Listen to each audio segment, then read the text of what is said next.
Boa noite a todos. Agradeço a presença de todos aqui na nossa aula da Associação Médica de Conselheiro Lafayette. Meu nome é Carlos, no momento estou como presidente da associação e hoje teremos a palestra Complicações do tratamento oncológico em cavidade oral e a importância da odontologia hospitalar.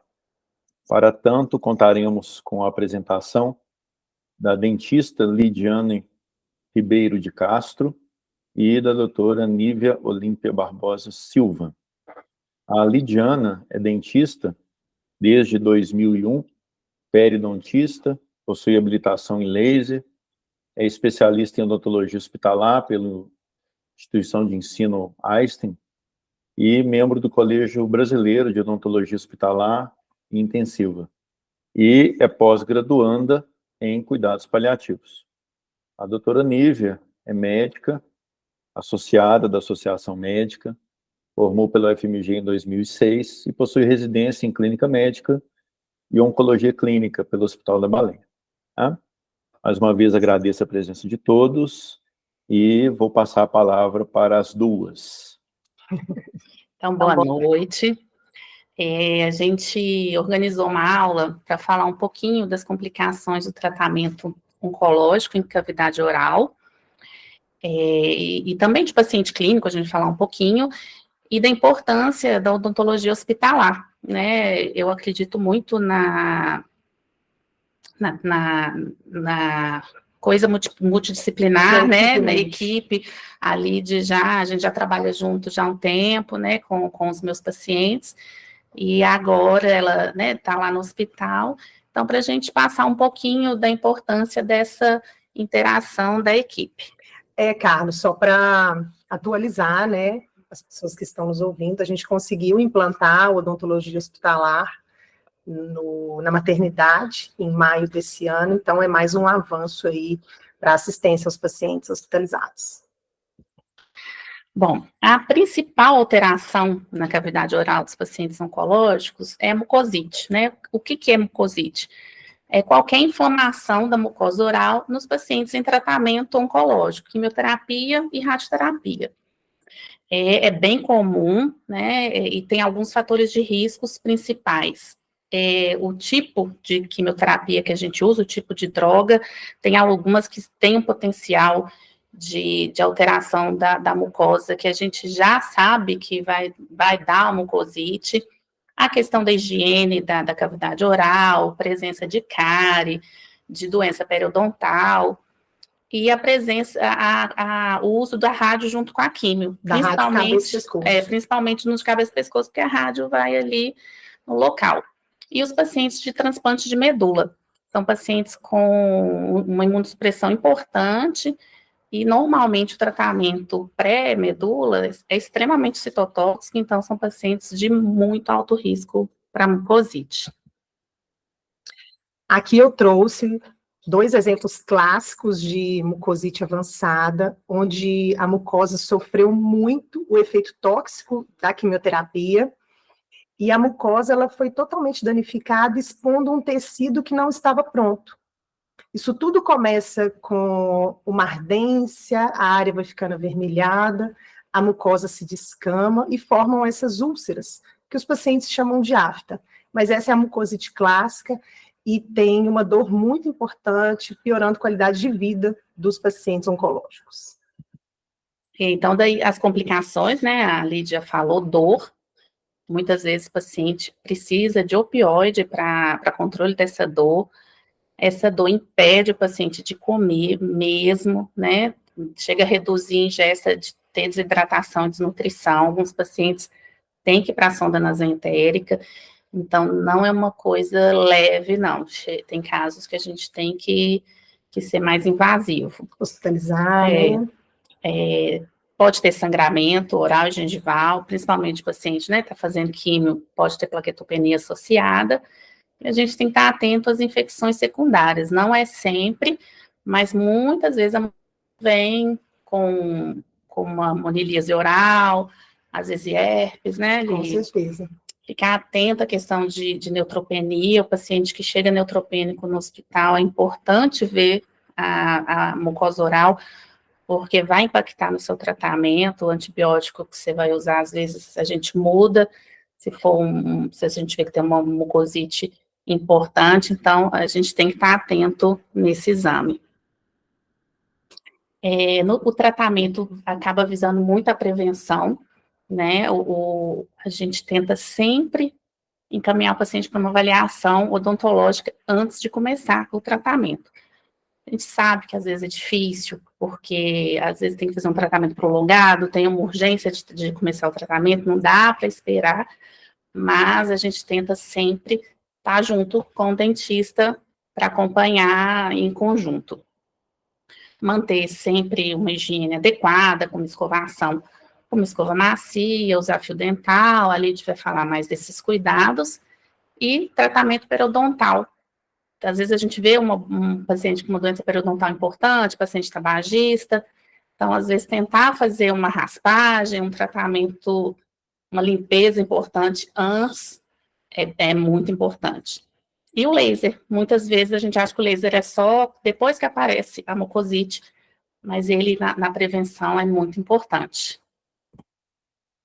Bom, e como seria o manejo desse paciente, né? O ideal é que a gente aborde o paciente antes, para explicar do potencial tóxico de alguns quimioterápicos e da radioterapia em região de cabeça e pescoço. A laser terapia, ela nos ajuda prevenindo a mucosite, não que ela não vá acontecer, mas às vezes ela vai acontecer num grau bem menor do que se o paciente não fizesse. Então, a gente consegue preparar o paciente com o laser previamente para que ele suporte melhor e não altere mastigação, alimentação durante o tratamento, para que ele passe pelo tratamento sem interromper, que é muito ruim, né, Nive? Interromper, internar, depois tem que voltar, atrasa tratamento. E o que a gente faz? Orienta os cuidados bucais. Sempre higienizar, porque se o paciente não consegue escovar, aí o meio bucal, ele já é contaminado por si só, então se o paciente não higieniza, ocorre uma desorganização ali das bactérias, e aí só vai complicando, a gente pode ter uma infecção associada. Então, higienizar com escova macia, creme dental sempre com flúor, o uso de enxaguantes enzimáticos ajuda muito, porque esse paciente, ele saliva menos, ele fica com a boca muito seca. Então, o enxaguante enzimático, à base de enzimas salivares, ajuda numa melhor sensação de bem-estar. O Exomedine é um spray que tem no seu componente um anestésico, então o paciente pode usar, por exemplo, antes de alimentar, para ter um alívio e conseguir comer. A vitamina E é um excelente aliado, a cápsulazinha mesmo, a gente estoura, sai aquele olhinho e a gente passa em toda a mucosa para ajudar na lubrificação, hidratação e na regeneração dessa mucosa muito afetada. Hoje a gente tem muitos produtos odontológicos que nos ajudam a orientar esse paciente. Produtos à base de oxigênio ativo, que tem um componente bacteriano para combater bactérias. E a gente vai usar drogas antifúngicas e antibióticos caso tenha uma infecção associada. Muitas vezes a gente tem candidíase em cima da mucosite. E aí a gente tem que associar um bochecho com estatina, um tratamento para herpes também, quando é uma infecção herpética, para poder tratar esse paciente. Bom, outro efeito adverso que acontece nesses pacientes, que eu citei, é a xerostomia e a hipossalivação. A xerostomia é a sensação de boca seca. Isso acontece por quê? Uso de alguns quimioterápicos, a rádio cabeça e pescoço, o paciente está ansioso, está deprimido, vai usar uma medicação ansiolítica. Isso deixa a boca seca. E a radioterapia cabeça e pescoço, ela afeta as glândulas salivares. Então, o paciente vai ter uma sequela, assim, eterna. A parótida, as glândulas submandibulares não vão mais produzir saliva igual antes, depois delas serem irradiadas. E isso afeta muito a mastigação, porque sem saliva, o paciente não consegue falar direito, ele não consegue produzir um bolo alimentar, é difícil de engolir, ocorre alteração de pH, com isso, sem a saliva, a gente fica sem as suas funções principais, como redução da capacidade remineralizante, o paciente fica mais suscetível à cárie e à sensibilidade. Então, como que a gente maneja esses pacientes? Induzindo eles a tomarem mais água, spray de saliva artificial e evitar tanto alimentos quanto bebidas que aumentem essa sensação, como álcool, café, refrigerante. Isso tudo aumenta essa sensação de boca seca. E só para ilustrar, eu tenho um caso que é de casa, né? Um primo que fez quimio-rádio para uma lesão de cabeça e pescoço. E, assim, foi muito triste ver, né? O tanto, ele mesmo falava, eu não sabia a importância que a saliva tinha na vida. A gente só dá importância quando a gente perde, né? Então, assim, ele não conseguia falar. Ele falava no meio da frase, tinha que beber água. Para comer, a dificuldade que era para comer.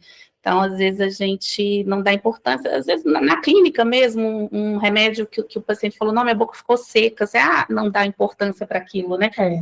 A saliva tem importância, um impacto enorme na qualidade de vida.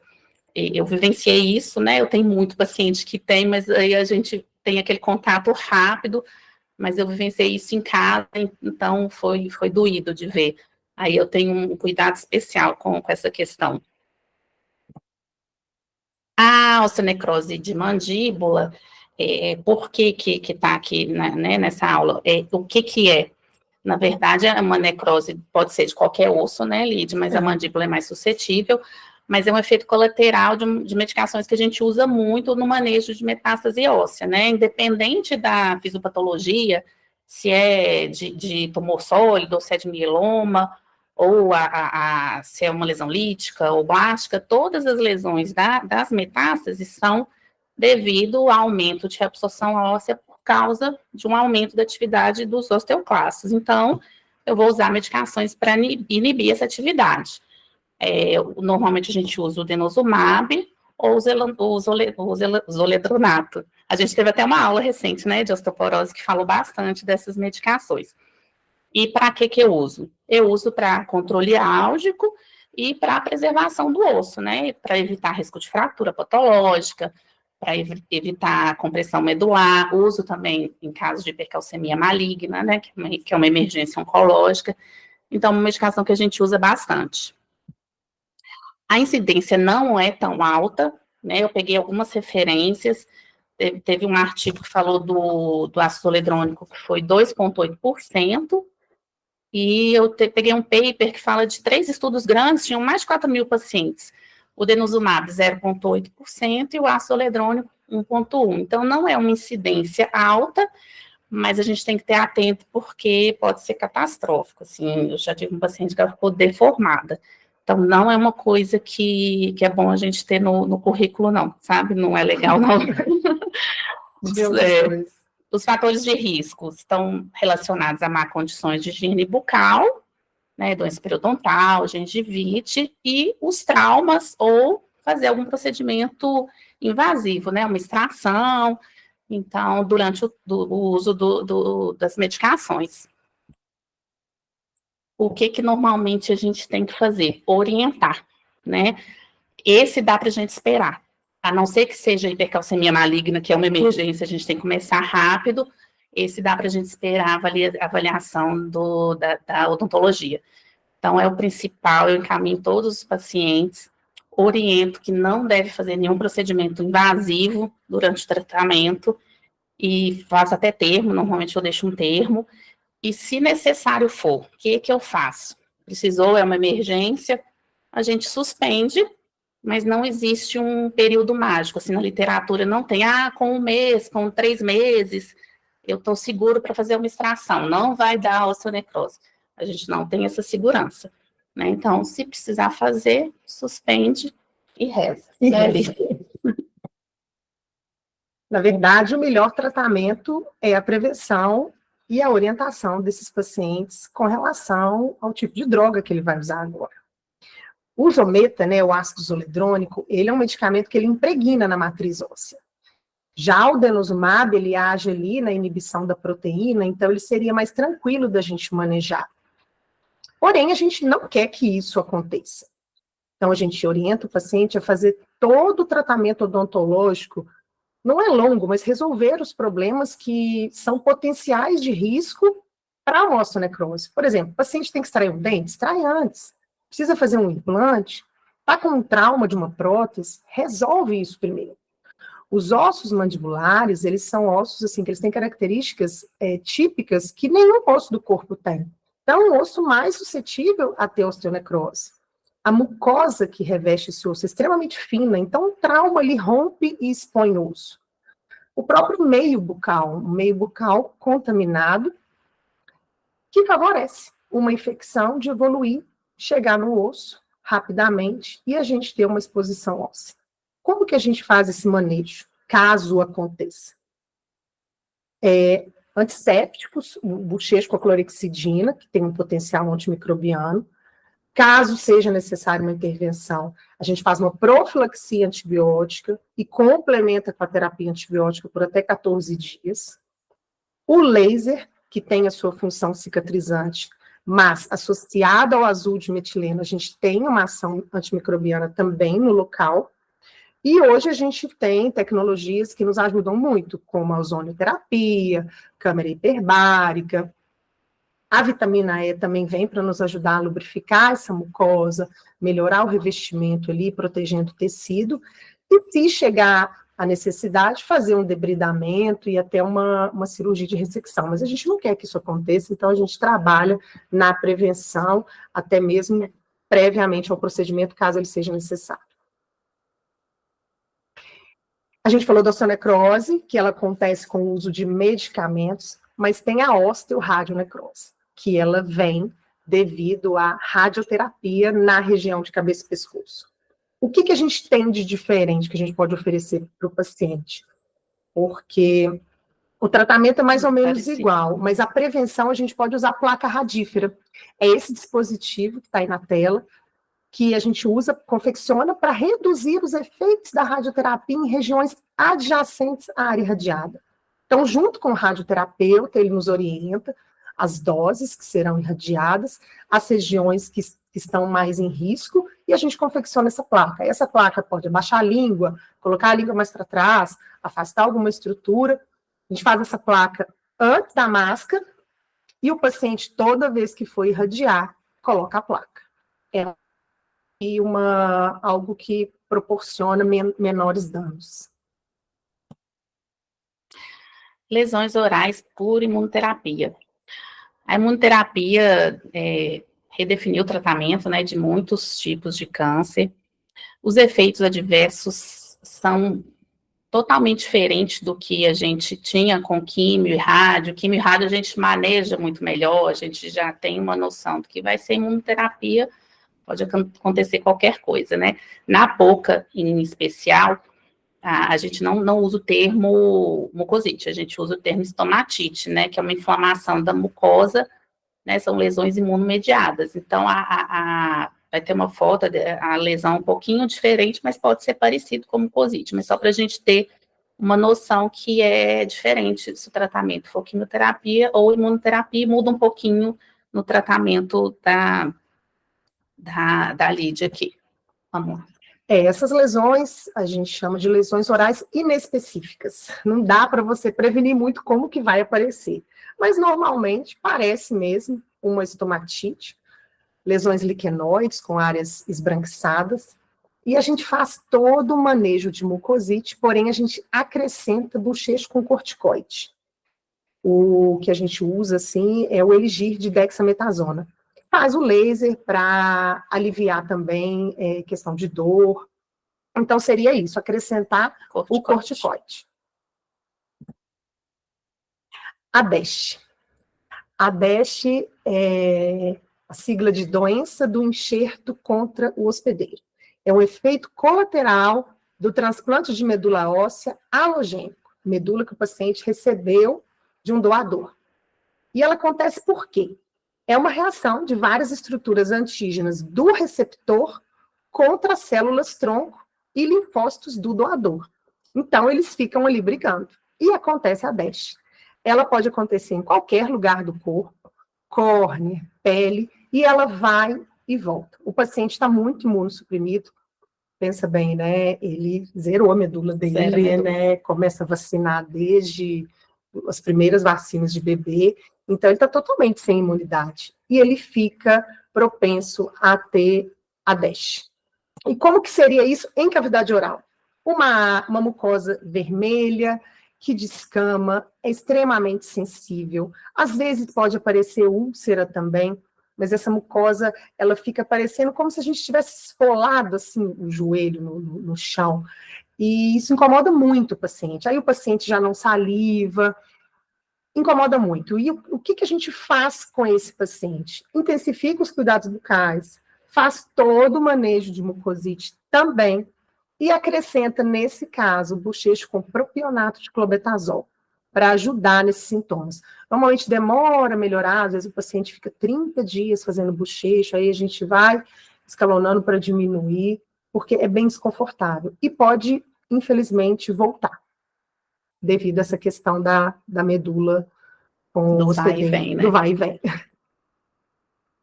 Então, resumindo, os cuidados com os pacientes oncológicos. O ideal é que esse paciente fosse abordado logo quando ele recebesse o diagnóstico do câncer, para a gente identificar situações de risco. Eu entendo que o paciente ele está atordoado, a família está preocupada, outras providências precisam ser tomadas, igual a doutora Nívia falou, às vezes o tratamento precisa iniciar rapidamente, mas o meu olhar aqui é de preparar esse paciente para que ele tenha o menor número de reações adversas em cavidade oral. Ele vai ter, mas a gente preparando, resolvendo pequenos problemas, né, uma adequação do meio bucal, eliminando o foco de infecção, não é tratamento longo, resolver pequenos problemas para ele estar mais preparado, mais orientado com relação às possíveis reações adversas. Então, a gente acompanharia esse paciente antes, durante e depois do tratamento oncológico. E os cuidados diários? O que eu oriento para o meu paciente? Gente, escova os dentes, da forma como vocês conseguirem, mas não deixa de escovar. Aí muito paciente fala assim, ai, doutora, mas está doendo, a minha escova que eu adorava está me incomodando. Muda para uma escova pediátrica, sempre macinha.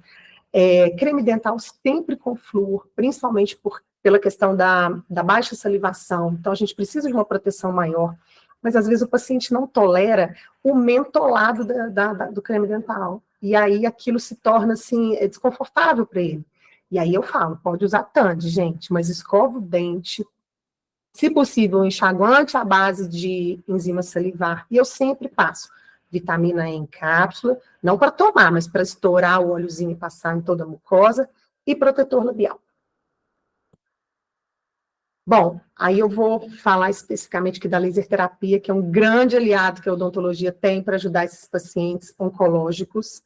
A laser terapia, ela tem ação de fotobiomodulação, analgesia e reparo desse tecido. Essa foto mostra a Fabiana Justus, ela é uma influencer digital que foi diagnosticada com leucemia mieloide aguda em janeiro desse ano, e ela fez todo o tratamento dela numa instituição onde a odontologia é muito bem consolidada, então ela teve acompanhamento desde o início, desde a fase da quimioterapia, o condicionamento, até a pega da medula. E ela sempre postava as fotos dela fazendo laser, porque isso ajudou muito para que ela passasse pelo processo sem interromper o tratamento. Sofreu muito, tadinha, mas conseguiu, foi vitoriosa. E eu vou deixar aqui uma dica de leitura. Dica de leitura. É uma forma de demonstrar, né, que o câncer está ali, né, gente? Pode acontecer com qualquer um. Esse livro, A Personificação do Improvável, foi um livro escrito por um médico, um cirurgião torácico, do Hospital Risoleta Neves, em Belo Horizonte. O Mário, ele foi acometido por um SEC de língua em 2020, e no livro ele retrata todas as reações adversas, todos os efeitos tóxicos do tratamento oncológico que ele sofreu.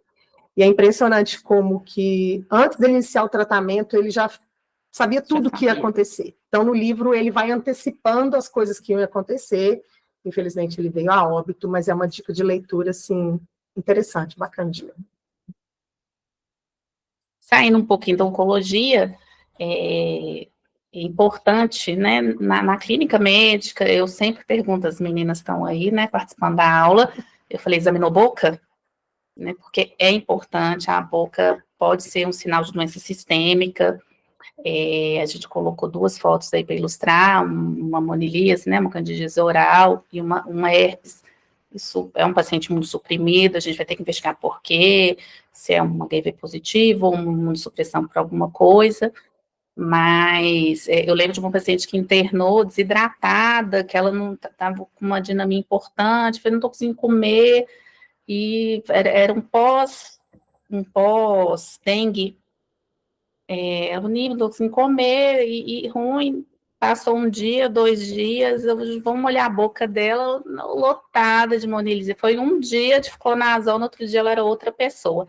Então, às vezes a gente não tem esse hábito, né, de examinar a boca, mas é extremamente importante, porque pode estar ali a chave do problema.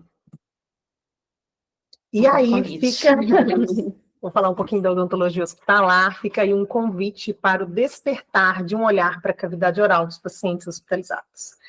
Ela diz muito sobre a condição sistêmica, sobre a evolução do paciente, e essa integração da assistência na saúde integral do paciente, para que ele melhore mais rápido e tenha a resolução dos seus problemas na sua totalidade. Quem são esses pacientes que a odontologia hospitalar assiste? São os pacientes sistemicamente comprometidos, que podem, durante o processo de internação, ter alguma alteração em cavidade oral devido ao tempo de internação, ou pacientes que estão internados, já têm um problema bucal e toda a sua condição sistêmica pode ter um curso diferente devido a uma infecção em cavidade oral. Isso pode comprometer a doença já existente. Quem são esses pacientes de risco? Pacientes em centro de terapia intensiva, intubados, traqueostomizados, com sonda nasentérica. Ah, mas não está usando a boca. Vai ter comprometimento. Está ali exposto a um ambiente muito contaminado. Os pacientes oncológicos, cardiopatas, a gente atua prevenindo as endocardites, nefropatas e hepatopatas, que têm sua imunidade totalmente alterada. Os pacientes neurológicos e psiquiátricos, que às vezes não conseguem fazer o autocuidado e o acompanhante, a família não consegue ajudar, e às vezes eles não conseguem nem informar direito o que eles estão sentindo e é um desconforto em cavidade oral. Os pacientes imunossuprimidos, de doenças metabólicas, quantas vezes o paciente tem uma infecção em cavidade oral e a glicemia dele não baixa? E aí investiga pulmão, investiga urina, nossa, mas de onde vem?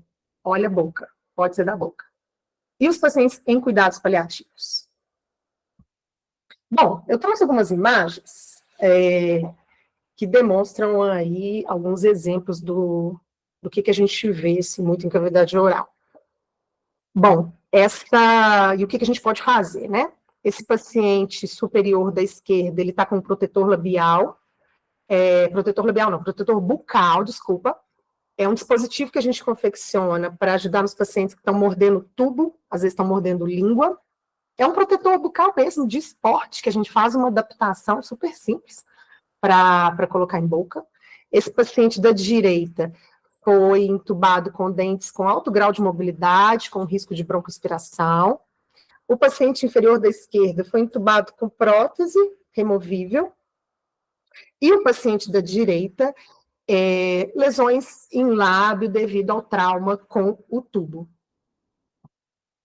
E esse foi um caso de COVID. O paciente estava anticoagulado, imunossuprimido, e ele começou, além de morder o tubo, essas lesões, elas sangravam muito, gente. Isso foi um caso de uma professora minha, a doutora Juliana Franco, do HC de São Paulo. Essas lesões sangravam muito, porque ele estava muito anticoagulado. E aí, confeccionou o protetor bucal para ele poder parar de morder o tubo.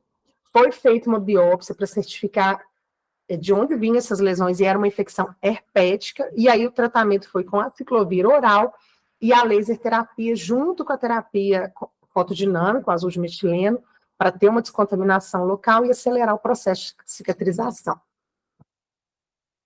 E essa foto aí também da professora, doutora Juliana Franco, mostrando a gente beira-leito que é perfeitamente possível a gente exercer um atendimento odontológico ao paciente em maca, né, sentar naquele cenário de consultório. Mas a gente também tem consultório portátil, que a gente leva beira-leito, tem raio-x portátil, né, nos casos que são necessários, tem como fazer isso.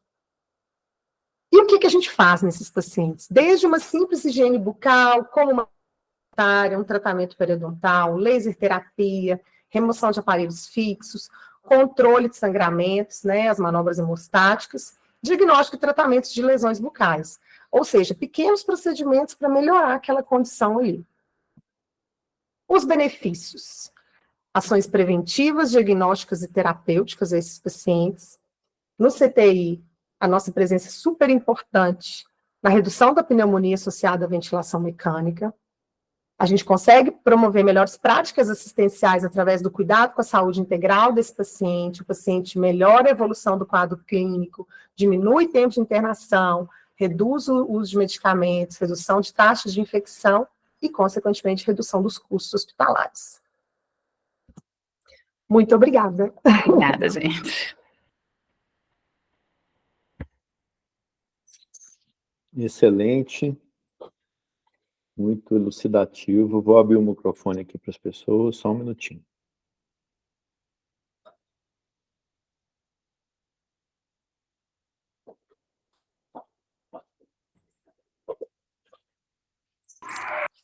Muito bem. Os microfones estão abertos. Quem interessar em fazer pergunta, só levantar. Lelê! Bom, eu sou meio suspeita para falar das duas, mas só para parabenizar mesmo, que foi excelente a explicação, né? Muito objetiva. Eu acho que a gente tem que, né, priorizar mesmo o exame físico completo, pensar nos recursos, né, que a gente tem para esses pacientes, que apesar, às vezes, da dificuldade, da complexidade dos casos, mas que a gente tem muitas ferramentas, né? Então, acho que é o momento da gente parar e pensar no que a gente tem de recurso à mão para conseguir, né, ajudar o paciente. Então, parabéns aí pela palestra. Obrigada. Lelê. Doutora Meire. Bem, parabéns às duas colegas, né? Foi ótimo. Inclusive, eu convidei alguns alunos para participarem, para conferir aí se a turma está por aí. Então, eu acho um desafio muito grande as lesões de mucosa e pele em pacientes fragilizados, né? Imunossuprimidos, seja por câncer, seja por uma outra imunossupressão, porque tanto a mucosa quanto a pele ficam muito friáveis. Então, é um desafio o tratamento. Então, eu gostei muito aí da sua fala, Lidiana, da prevenção, né? Que eu acho que é o que é mais eficaz é a prevenção, né? Porque a resposta a uma terapia sistêmica é limitada e a terapia local também, por causa da mucosa muito friável, principalmente a mucosa, né? Dá até medo na hora que a gente vê uma lesão dessa, né? É um desafio. Muito obrigada. Eu tive a impressão que a Deise levantou a mão. Eu levantei. Parabéns, meninas, foi ótimo, viu? Obrigada. Que bom, Deise. Aqui, sabe o que eu queria ver com vocês? Esse laser terapia, qual que é esse laser, Diane? Bom, ele é um laser portátil, eu uso da marca DMC, ele tem a pontinha bem fininha, onde a gente consegue acessar, às vezes, até lá em orofaringe, e ele não é restrito só à odontologia, não. Você passa a xilocaína tópica e vai. Não passo xilocaína tópica, não. O laser não dói. Tem gente que acha assim, mas queima. Não queima. Ele é uma luzinha mesmo. Meus pacientes falam assim, lá vem ela com a luzinha. É uma luzinha. Mas não é um LED, não. É um laser mesmo. Não, é laser. É laser de diodo. É um laser de diodo. É o laser de diodo. E a gente consegue duas funções para ele. Vermelho, para ser mais superficial com a ação cicatrizante, e a gente consegue o infravermelho para ser mais profundo. Então, por exemplo, o paciente que está com prismo, dor em musculatura, DTM, eu consigo atingir essas estruturas usando o laser infravermelho. Tá. É interessante. Mas você falou que usa profilaxia também, né? Não é só Uso. para as mucosites, né? Não, eu uso para prevenção de mucosite. Então, eu faço um mapeamento todo da mucosa, palato mole, gengiva, toda a mucosa, eu vou irradiando ali, a gente faz aplicações de 1 em 1 centímetro, e irradia sem ter nada. Sem ter nada. Quando é um esquema com potencial alto, eu já encaminho. Normalmente o paciente não vai, porque ele não acredita, entendeu? Aí no segundo ciclo ele vai, né? No segundo ciclo ele vai. Aí deu mucosite, eu falei, agora vamos fazer profilaxia. Ele vai antes de fazer a químio para fazer o laser. faz antes. Eu vou deixar uma informação aqui, que às vezes vocês não sabem, mas o paciente cabeça e pescoço e o oncohematológico, ele tem por direito, tem um código um rol na ANS, que ele pode fazer laser pelo convênio. Então, por exemplo, o paciente, vou dar um exemplo aqui, o FEC de língua, ele vai fazer 35 sessões de radioterapia. Ele tem direito a 35 sessões de laser pelo convênio. Então, paciente igual a Fabiana, de oncohematológico, tem direito de fazer o laser desde a quimioterapia até a pega da medula pelo convênio. Nos tumores sólidos ainda não, mas nos pacientes de cabeça e pescoço, os oncohematológicos, sim. Então, a gente faz desde sem ver nada. Eu faço mesmo o rastreamento da mucosa, os locais que têm maior potencial de aparecer, e vou fazendo a laser terapia toda ali. E quanto tempo que dura uma sessão? Bom, cada ponto, preventivamente, eu vou ficar 10 segundos. Se eu for mapear a boca toda, eu vou mais ou menos uns 30 pontos. Eu normalmente marco para esse paciente de 30 minutos a 40 minutos. Não que eu vou ficar ali fazendo laser esse tempo todo, mas o paciente chega, a gente conversa, né? E muitas vezes eu fui atender os pacientes da Nívea em maca de quimioterapia, beira-leito de internação, os que conseguem vão até meu consultório, é totalmente, assim, possível isso.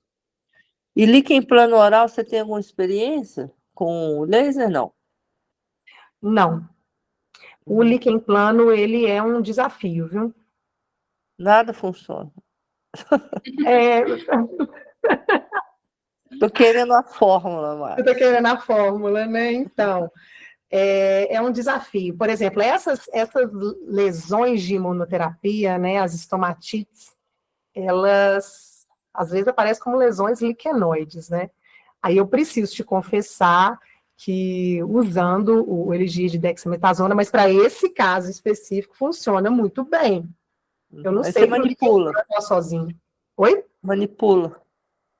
Manda manipular. Manda manipular, mas eu acho em farmácia também para comprar. Ah, é? Uhum. Tá. Mas esses enxaguatos, você falou que faz com propionato de clobetasol? O propionato de clobetasol é no caso da DESH, que é a doença do enxerto contra hospedeiro do paciente que fez transplante halogênico. Tá. De dexametasona para O de dexametasona que é para imuno. Porque se você for tentar tratar o paciente somente com manejo de mucosite e ele está fazendo imunoterapia, não vai resolver. Vocês usam até corticoide oral também, né? E quando tem uma hepatite grave, né? Pode ter, né? Doenças autoimunes graves, para a gente cortar o efeito da imunoterapia. A gente faz corticoide sistêmico, né? Beleza. Ótimo, meninas. Muito bom. Que bom. Estamos aqui com uma pergunta da doutora Caris Pena. Doutora Caris é reumatologista em Balneário Camboriú. Abre o microfone aí, doutora Caris. Vamos abrir microfone e câmera. Isso. Tudo bem? Seja bem-vinda. Que honra! A honra sou eu de participar dessa aula tão legal. Ah, obrigada.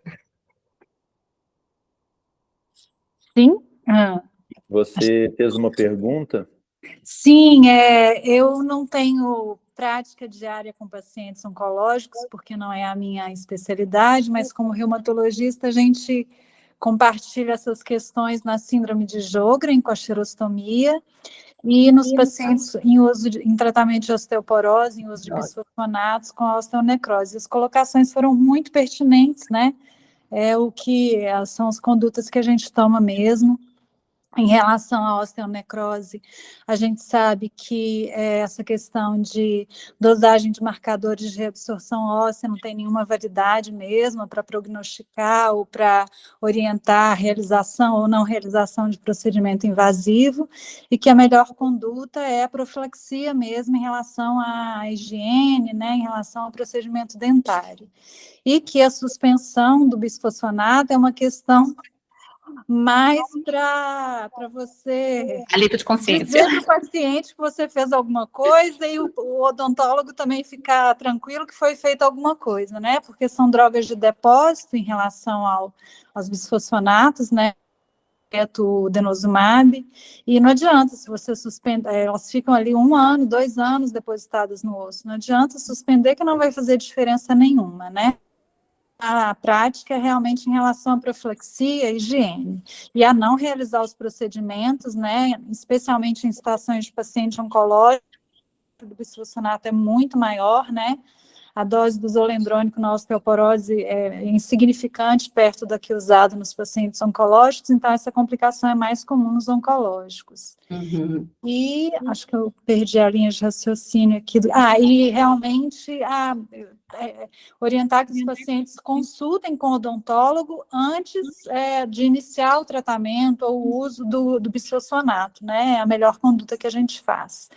E em relação aos pacientes com xerostomia, na síndrome de Sjögren, além dessas condutas, né, a gente orienta não usar enxaguante bucal ou pasta de dente contendo lauril sulfato de sódio, não sei se é uma conduta também nos pacientes oncológicos, né? E a gente costuma usar a pilocarpina, que é um colírio, né, na verdade, para uso oftalmológico, mas que quando aplicado na boca aumenta a produção de saliva. Mas nos pacientes em radioterapia, como a glândula foi completamente lesada, eu não sei se essa conduta é pertinente, né? Na verdade, a gente faz por um conforto mesmo do paciente. Porque... Mas os pacientes de radioterapia não respondem, né, Vitor? Os pacientes de radioterapia, eles não respondem. Não tem glândula, né? Não tem glândula. Não tem, queima tudo. Queima tudo. E o que a gente tem visto, né, nos centros que conseguem oferecer essa assistência odontológica, a placa radífera diminui muito os efeitos adversos. Eu tenho um fluido bucal que eu indico para os meus pacientes, à base de oxigênio ativo. Eu escutei falar. O paciente, assim, coloca num frasco e ao longo do dia vai borrifando. Anda na bolsa, né, coloca na cabeceira da cama, para ir te dando uma sensação de bem-estar, né? Mas falar que vai voltar, não vai voltar, infelizmente. Mas parabéns, as duas. Obrigada. Um abração. Obrigada, Caris. Outro. Tchau. Eu gostaria de complementar aqui as colocações da doutora Caris. Foi muito pertinente, né? De acordo com a aula aí que vocês apresentaram. Eu tenho visto uma resistência muito grande dos pacientes em tratamento de osteoporose em se utilizar medicações antirreabsortivas por causa da osteonecrose, né? Se alardeou aí, e infelizmente alguns colegas criam uma sensação de medo terrível no paciente. Então, muitas vezes o paciente chega em consultório com osteoporose, precisando ser tratado, mas ao mesmo tempo não quer receber a medicação. Então, a gente fica numa situação muito delicada. Então, eu queria só fazer um contraponto no slide apresentado pela Nívia. Ela apresentou percentuais ali de incidência que são muito mais altos do que na osteoporose. Sim, a dose que a gente usa é muito maior também, né? Então, aquele percentual é condizente com a dose e a frequência, né, que é utilizada no tratamento oncológico. Como o ácido zoledrônico na osteoporose são 5 miligramas uma vez por ano, a literatura traz uma incidência de 0,0001. São 4 zeros depois da vírgula. É muito pouco. 0,00001% é o risco de uma osteonecrose. E em uma mulher que tem uma osteopenia ou uma osteoporose, o risco de fratura é de 30%. Então, eu tento passar isso para os pacientes, né? Que o risco dela ter uma fratura osteoporótica, com todas as consequências da osteoporose, é significativamente maior, inclusive não tem nem como comparar, de tão diferente que são os números, do que uma osteonecrose. Então, eu vejo que é muito importante o dentista, ao conversar com os pacientes, prestar uma informação que seja sólida, né, que seja válida, principalmente os colegas que têm trabalhado muito com implantes. Eu vejo que existe uma temeridade muito grande com a turma do implante. E, como foi falado por vocês, muito bem falado, e a doutora Caris reforçou, o mais importante nessa história toda é a higiene bucal. Então, o fator de risco que mais aumenta o risco de osteonecrose de mandíbula num paciente que esteja tratando para osteoporose é a falta da higiene. Então, se ele puder fazer o tratamento dentário e, ao mesmo tempo, da osteoporose, ótimo. Se ele puder esperar o quadro metabólico ósseo não for tão grave e ele puder esperar, faça o tratamento dentário primeiro, né? E sempre ter essa atenção especial para a boca. Caris, eu costumo usar a pilocarpina colírio, eu não pingo ela diretamente, eu não oriento o paciente a pingar diretamente na boca, eu oriento pingar um pouquinho as gotas num copo com água e beber. E dá certo, às vezes é um pouco mais prático, não sei. Isso aí eu acho que pode ser de cada paciente, então é uma sugestão. E o que eu observo também, e aí num outro contexto de paciente, Lidiana, é paciente usando metotrexato ou leflunomida, evoluindo com mucosite, sabe? E eu vejo que muitas vezes isso independe da dose. Alguns pacientes fazem mucosite com dose baixíssima de metotrexato ou iniciando um tratamento ali com leflunomida. A gente utiliza o ácido fólico como uma medida aí que possa mitigar esse efeito colateral, entre outros efeitos colaterais. E aí, queria saber sua opinião, se isso aí tem uma fundamentação para isso, né? O uso do ácido fólico como uma medida mitigadora da mucosite no uso desses imunossupressores. Veja bem, tudo que eu falei aqui foi no contexto da reumatologia, eu também sou reumatologista. A aula é da oncologia, mas eu estou pegando uma carona, eu tenho que aproveitar, você está aqui, Claro. né, para nos ajudar. Obrigado. Bom, eu te confesso que eu não tenho essa informação para te dar com relação ao ácido fólico. O que eu sei é que o metotrexato é uma droga com um alto poder estomatotóxico.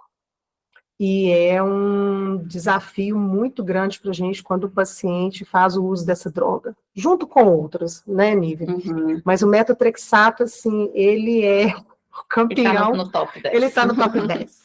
Mesmo em dose baixa, às mesmo em vezes dose baixa. pode fazer estragos, né? Eu lembro de um paciente que eu fui atender até na maternidade, ele era um paciente renal.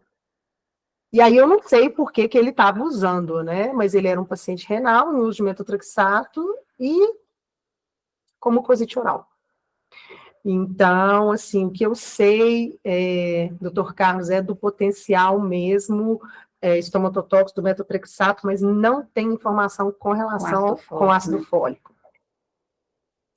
Respondendo também... Foi a doutora Meire que perguntou? Doutora Meire perguntou do fluido. Não sei se ela mandou no chat. Mandou. Esse fluido chama fluido bucal da Bluem. A Bluem é uma marca holandesa, mas tem dela no Brasil. É a fábrica em Curitiba. E qual que é o mecanismo de ação, né? É um produto à base de oxigênio ativo, tem 3% de oxigênio. O oxigênio tem uma ação angiogênica e uma ação bactericida.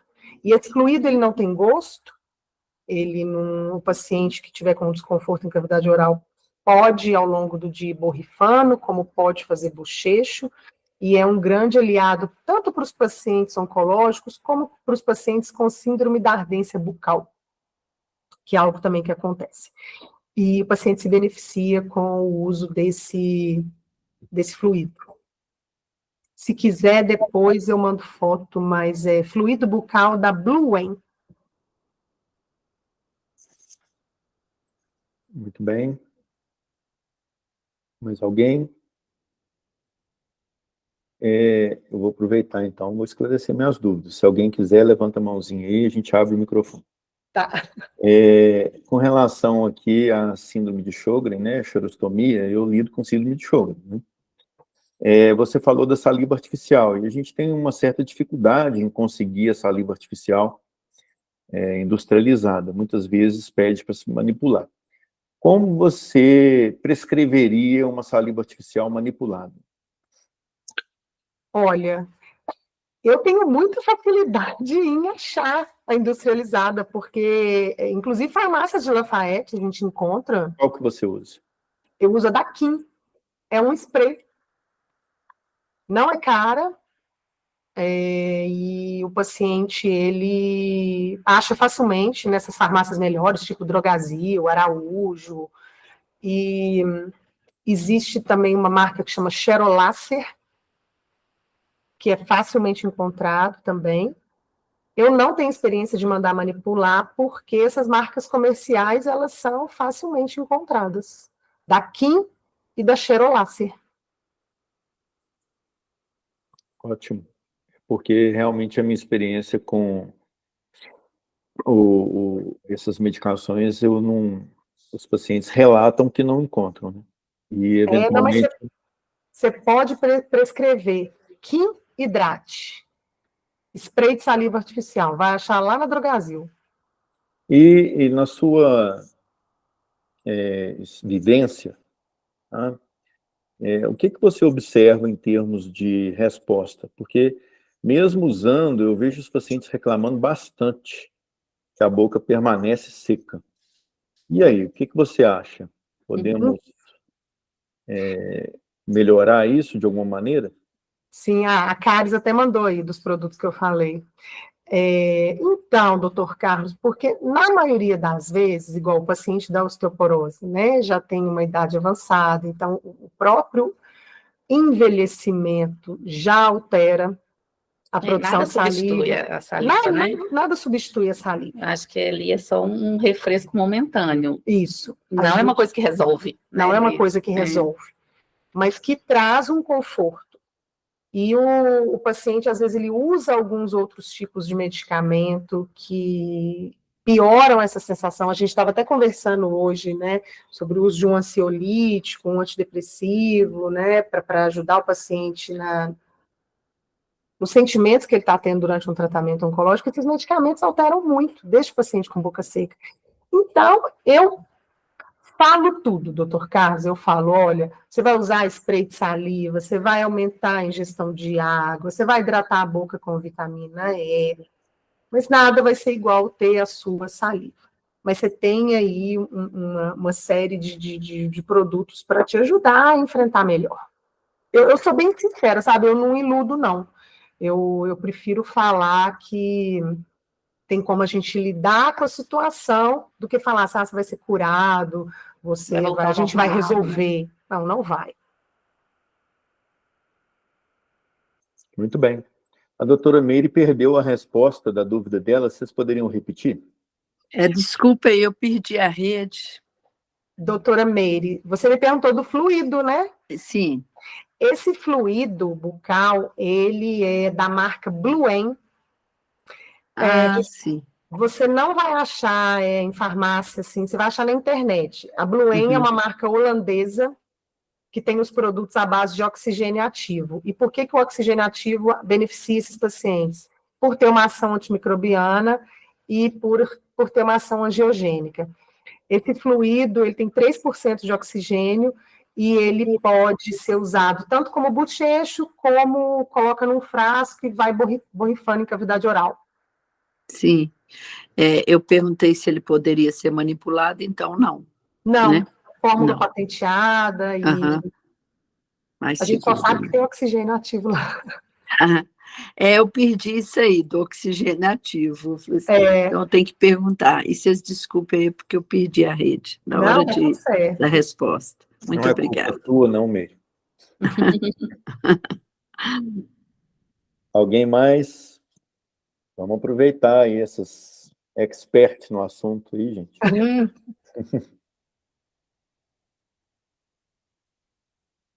Vale lembrar aqui que, às vezes, o paciente ele não está usando, a gente já passou por isso, né, Nívia, um quimioterápico com potencial estomatóxico, mas, às vezes, ele vai e apresenta uma lesão. A gente já teve alguns casos e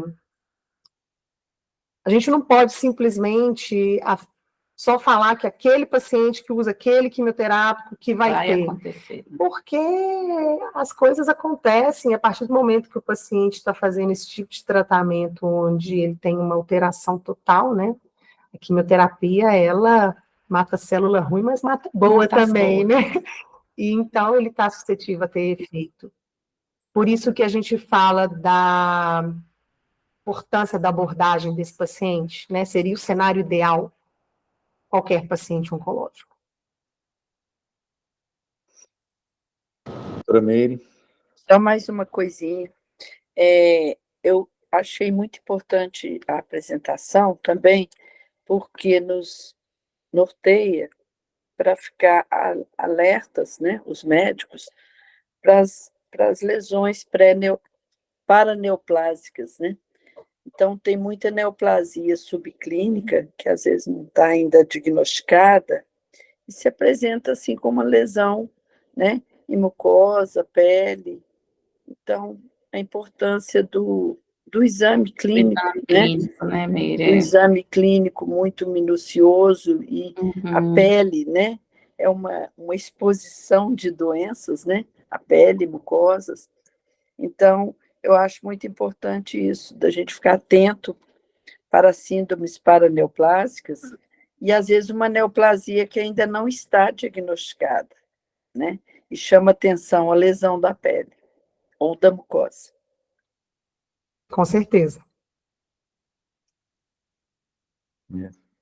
Um comentário que eu gostaria de fazer é que, muitas vezes, os pacientes, sobretudo no contexto da imunossupressão, ao fazerem a mucosite, eles apresentam uma superposição com a candidíase oral. Vocês até falaram aí da questão fúngica, né?